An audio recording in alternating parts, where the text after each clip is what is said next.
Hey everyone, this is Samson with Electric Bike Journal, and I'm here to bring you the review of the Ride1up Core-5.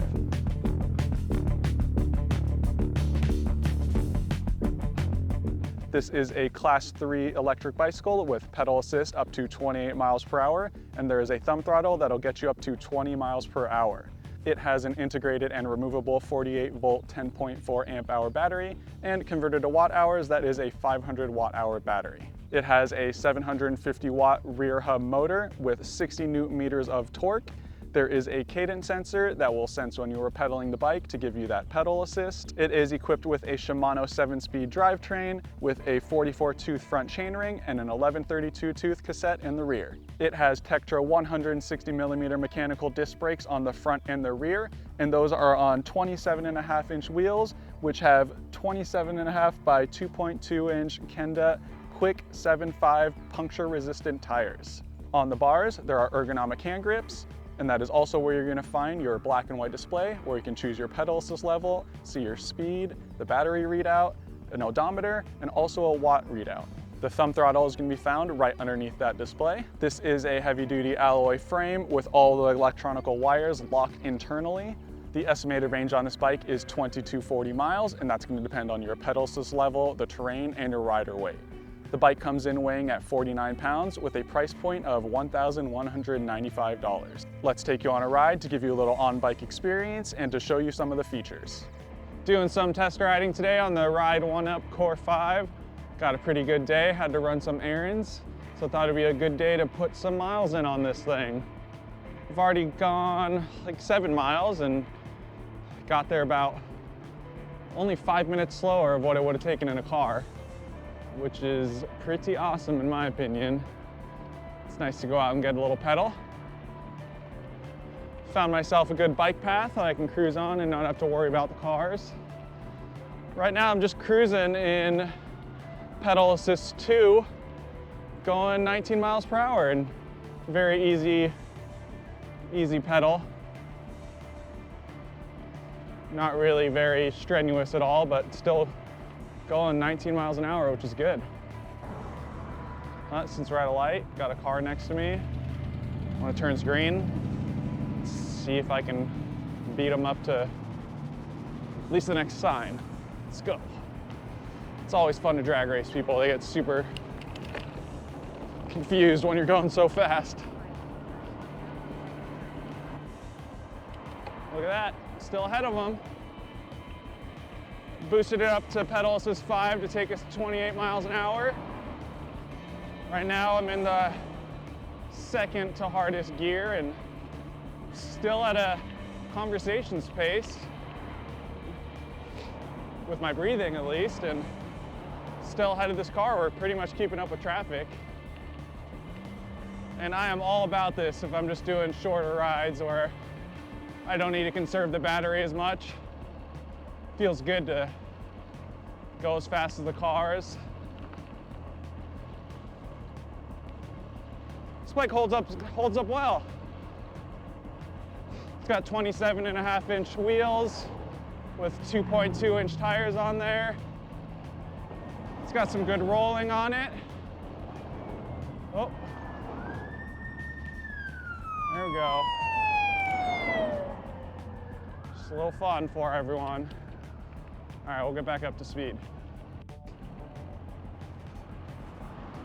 But yeah, back to the wheels and tires. 27.5-inch wheels, 2.2-inch Kenda tires. They roll nice.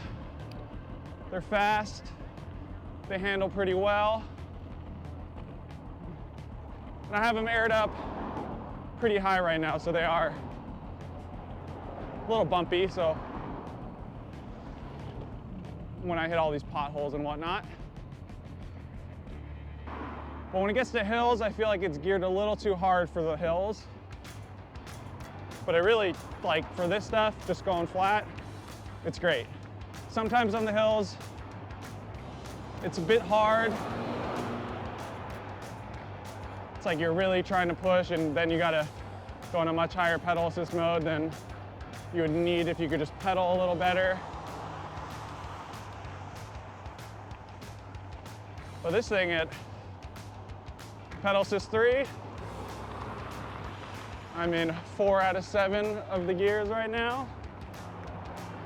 Still a conversational pace. Going just under 20 miles per hour.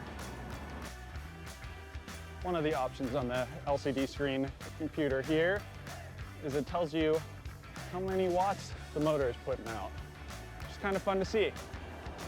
So if you flip it out into 1, you can see that it'll top out, giving it a little go, pedaling as hard as I can. But I've seen it go to 47 relative to your cadence. Go to 2. That boosts you up even more. 3. Getting me to 141 now. 155. 4 is gonna get us pretty good. Might be a little skewed because we're going uphill right now. And 5. You can really feel the motor kick in. That's over 500 watts. When you do add the throttle in, that's where you use all the peak motor power. Right now we're at 725. And when it gets steeper, that's where it'll max out at 750.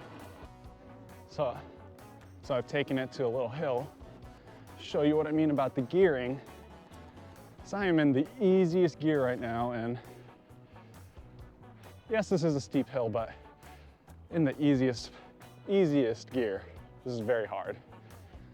So I push it into 1 and gives you just like a little bit of an assist. Get into 2, get just about 10% more maybe. 3, you really feel some more relief out of that. I think if you want to cruise at a comfortable pace in the easiest gear uphill, 3 is good, but we're on an e-bike, so we want to go fast uphill. And you're not going to feel that until you get to the highest mode. Then you could shift out of that easiest gear, cruise over 10 miles an hour.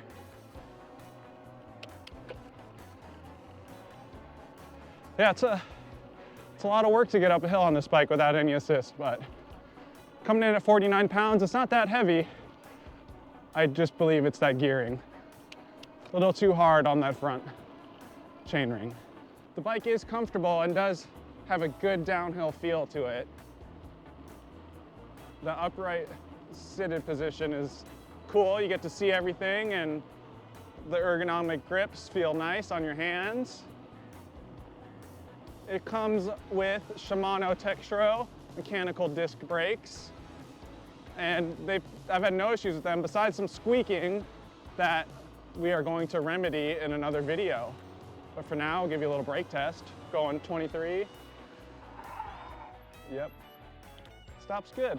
Yeah, we did lock up, but that's part of it. Just got to be in control when that happens.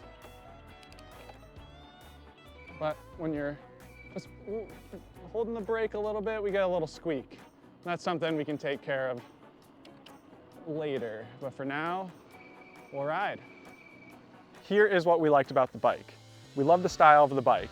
It is a good looking bike and it has a nice paint finish. And at first glance, you can't even really tell it's an e-bike. The integrated battery is very easy to remove and charge off the bike. When riding around town, we even got some compliments and people didn't even know that it was an e-bike. It gives you a smooth pedal assist in all levels. The power comes on evenly and it doesn't just jolt you forward. And when you reach that maximum pedal assist at 28 miles per hour, it doesn't just abruptly cut off, it smoothly tapers off to let you know that you're off the power. The throttle also works when you are in pedal assist 0, and that is nice to help you get going. The bike handled well at speed up to 28 miles an hour and even beyond that when going down some steep hills.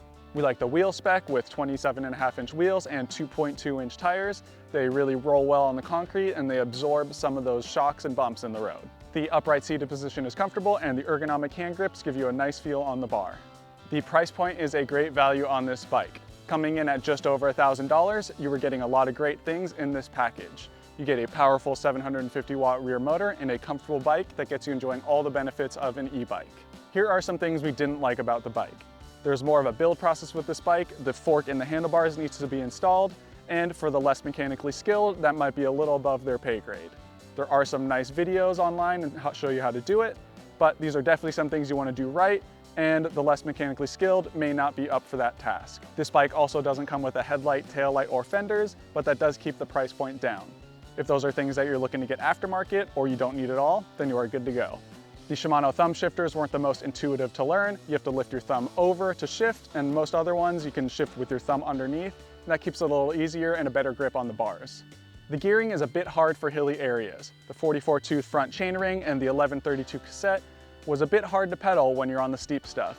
Even in the lowest gear, I felt like I needed to be in pedal assist 4 or 5 to really feel like I was making some progress and not be breathing hard, and that's definitely going to drain your battery a lot faster. Who do we think this bike would be for? This is a great no-frills entry-level e-bike with great styling.